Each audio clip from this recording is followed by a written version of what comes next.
नमस्कार एक सूचना को आपण मानक सुस्वागत। दशहरा छुट्टी रे पिला पढ़िबे पाठ मस्तीर पाठशाला 2.0। दशहरा छुट्टी रे पिला को पढ़ाइब किए पढ़िबे किपरि कौन से कार्यक्रम अच्छी संपूर्ण विवरणी तथ्य सहित जानिबा। वर्तमान पर्यंत आम चैनल को सब्सक्राइब करना निश्चित सब्सक्राइब करूँ, बेल आइकन उपर निश्चित क्लिक करूँ, कारण आम प्रत्येक सूचना आप सर्वप्रथम प्राप्त कर। आम बारंबार गोटे जिनस कथा कहूँ, केवल तथ्यभित्तिक सूचना ही आम अपलोड करूँ। कौन सी viral message, paper cutting, TV scrolling news, WhatsApp viral message को स्थान देना। जेकोसी ऑफिशियल ग्रुप रु आसीथिबा चिठी उपर तर्जमा करूँ, वेरीफाई करूँ, तापर आम अपलोड करने चेष्टा करूँ। यहीपरि तथ्यभित्तिक गुरुत्वपूर्ण सूचना देखा जब चाहूँ निश्चित आम चैनल को सब्सक्राइब करूँ।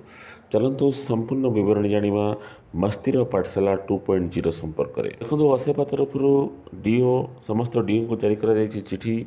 मुख्य विषय वस्तु रही आपणकर ऑनलाइन इम्प्लीमेंटेशन ऑफ मस्तीर पाठशाला 2.0 and ensuring maximum students participate in the class 6 to 9th।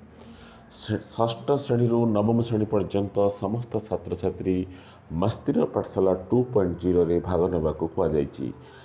केउ समय भाग ने आसंता दशहरा छुट्टी। चलतु संपूर्ण विवरण जाना। इन द फॉरकमिंग दशहरा हॉलिडे, जो दशहरा छुट्टी छात्र छात्री जो 10 दिन से 10 दिन पिलामानंकर शिक्षण अग्रगति करने निमंते मस्तीर पाठशाला 2.0 रे सामिल होगा को निर्देश दिया जायछि। With reference to suggested date intimate the last year, Mastira Pathshala 2.0 will commence from 1st October 2022. It is 11 days long activity based self-learning program for the student class 6th to 9th, 12 to 15 years age group during the Dasara holidays। आगामी दशहरा छुट्टी रे श्रेणी 6 रु 9 पर्यंत छात्र छात्री online माध्यम रे पाठ पढ़े मस्तीर पाठशाला 2.0।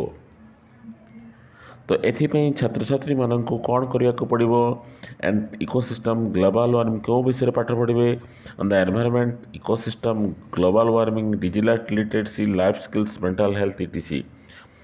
Broadly, the Mastira Pathshala 2.0 program has 3 links on the Diksha platform। Diksha platform रे षष्ठ रु नवम श्रेणी पर्यंत छात्र छात्री मस्तीर पाठशाला 2.0 रे भाग ने अंशग्रहण करेंगे। से निमंते समस्त शिक्षक शिक्षयित्री प्रेरणा जगाइबे। आपणकर 3टी जो पाठशाला रही 3टी जो लिंक रही कर्स 1 कर्स 2 कर्स 3 से सामिल रही। The step-wise simple methods of accessing the online contents through दीक्षा। आपण मैंने पूर्वर दीक्षा आप रे अभ्यस्त अच्छा से 3 सिंपल स्टेप्स भी देती कौन कौन करने को पड़ो। फर्स्ट स्टेप है आपंकर SPO will share 3 links, 1 for registration, 1 for course day, tutorial video and the promo video with DOs through the Utkarsh district wise WhatsApp. आपणकर जो उत्कर्ष डिस्ट्रिक्ट वाइज व्हाट्सएप ग्रुप रे अच्छी ए लिंक गुड़िक प्रदान करा जिवो। District will share the said link and video district level head teachers WhatsApp group. District level रे जो माने रही एडमिन से माने प्रधान शिक्षक को व्हाट्सएप ग्रुप रे शेयर करेंगे। The links poster and video the student WhatsApp group of school of class 6 to 9। School group रे जो आपनकर व्हाट्सएप ग्रुप है 6th to 9th क्लास सेगुड़ी को आप स्कूल लेवल रे हेड टीचर्स मैंने शेयर करेंगे।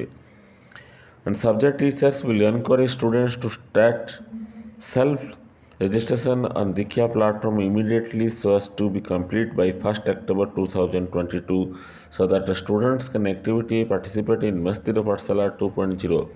1st October पूर्वर स्टूडेंट्स माने किपरि दीक्षा प्लाटफर्म रे रजिस्ट्रेशन करिथिबे सेतिपई सब्जेक्ट टीचर माने सेतिपई दायित्व नेबे। The program will commence 1st October 2002। यही प्रोग्राम आरंभ हो अक्टोबर 1 रु। And commencement program the students will have to appear access. तो छात्र छात्री माने 1 अक्टोबर पूर्व रजिस्ट्रेशन करेंगे, 1 अक्टोबर ए सामिल हेबे। After successful completion of the course with in the given timeline of 12 days the participating students will get A certificate merit. तो छात्र छात्री माने शेष एक सर्टिफिकेट हासिल करेंगे। Based on inputs about engagement data, student WhatsApp messages will be shared in the district group regarding district and block wise performance. School having smart boards can display the promo and tutorial videos Mastira Pathshala 2.0 through the YouTube link. YouTube link मध्यम school शिक्षक मैंने subject teacher मैंने सेयारिंग करेंगे। यह रही आपणकर दशहरा छुट्टी रे पिला पढ़े पाठ मस्तीर पाठशाला 2.0। धन्यवाद।